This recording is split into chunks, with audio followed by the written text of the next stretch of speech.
The top stories. Now, Sars employees are planning to down tools over a 0% salary increase. The Public Servants Association has given notice of its intention to go on strike. This comes after they received a certificate on non-resolution of the dispute from the Commission for Conciliation, Mediation and Arbitration. That's the CCMA. For more on this, let's speak to PSA's acting provincial manager, Stefan Viljoen from Pretoria. Mr. Viljoen, good afternoon. As I was reading 0% salary increase, that's no increase. You can't have a 0% salary increase. I was thinking about it because it's either you get an increase or you don't get an increase. 0% meaning that you are getting nothing. Is that for the current financial year or going forward? Good afternoon, Dan, and afternoon to your viewers. Yes, that is correct. That is the current offer from the employer, is to afford our members a 0% increase for the 2022-2023 financial year. And what are their reasons? What have they told you? The employer simply indicated to the unions that they have not received an allocation from National Treasury. And with not receiving an allocation from National Treasury, it's impossible for them to actually afford an increase, as they would not have the money to then implement whatever they agreed to. Okay, so you've been to the CCMA, the matter was not resolved, you've now given notice of your intention to go on strike. What is next?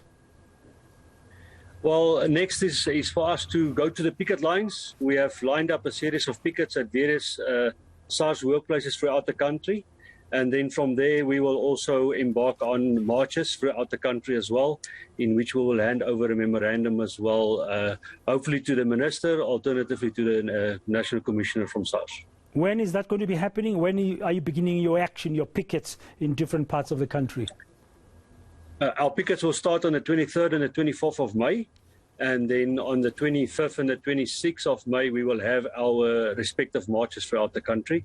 But hopefully the employer can come to the table and come to its senses and engage us and provide us with an offer that we can take to our members and hopefully accept. So you're planning to go on strike or action and pickets in 10 days' time unless something else happens. So negotiations are not completely off the table. Dan, from our side, it's definitely not off the table. When we gave our notice to the employer, we've also indicated to them to say that we are still open for any discussions. Unfortunately, since the entire CCMA process, the employer went cold. We have not heard from them. They have not engaged with us, despite some attempts from us to engage with them. Even on offline discussions, they have simply ignored that and refused to engage in any negotiation processes. Okay, how many members do you represent as PSA in Sars? Our entire membership at Sars is just under to 5,300 members. That's quite a big chunk there of employees. And what are your demands? Our demands, Dan, is a CPI increase as of October 2019 plus 7%. Now, I know obviously it sounds high, but you must take this into account. This was our opening demand that we've made to the employer in November 2019. We are also requesting that a gratuity payment for our retired or members that are soon to be retired must be expanded to those employees from 60 to 65 as well. We are asking that our own medical brokers must be appointed to serve our members within Sars. The implementation of a pay progression of 1.5% for employees that are performing above the satisfactory level. And then also that we must make amendments to the recruitment policy. The demand is quite simple, that we're requesting that all internal or all advertisements must first try to be filled by internal candidates. We have employees in Sars that knows the business, has been working for Sars for a number of years, yet they do not get the opportunity to be promoted within Sars, and that opportunities are given to outside employees. Our demand is to amend the policy so that these employees can get first priority, and if you can't then fill it from inside, that only then you will go outside and find suitable candidates from outside. We're also requesting, and sorry, Dan, yes? Yeah, no, you're also requesting, carry on. Integrated career development framework to be implemented. This is something that used to be implemented at Sars, where if employees, for example, in a contact center, you are capable to do one tax type. If you skill yourself and you educate yourself to do a second tax type, that you can also increase your salary with the attainment of additional skills that you have. And if you learn a fourth tax type or a third tax type, again, you can increase your income.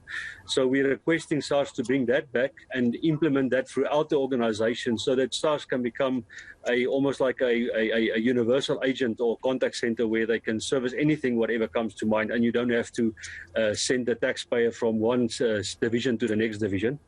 And then we're also requesting the employer to amend their appeals processes so that we remove HR from being the player and the referee, but we can have an independent panel that will look at all the appeals that is taking place currently if persons went through disciplinary hearing processes. It's a comprehensive list of demand that covers both human capital issues or HR issues, policies, plus also the monetary side, wages.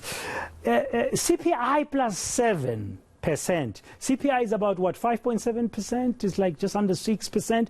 You're adding 7%. Your demand is like in the double digits. You've gone in very strongly. Why?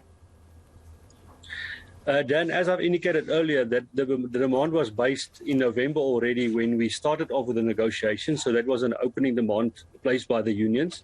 And unfortunately, like in the past, where you'll have an opening demand and you'll have a counter from the offer from the employer, you'll move a little bit. But at this stage, there was none of those negotiations that has taken place. The employers never came to the table to give us at least something so that we can also move from our side.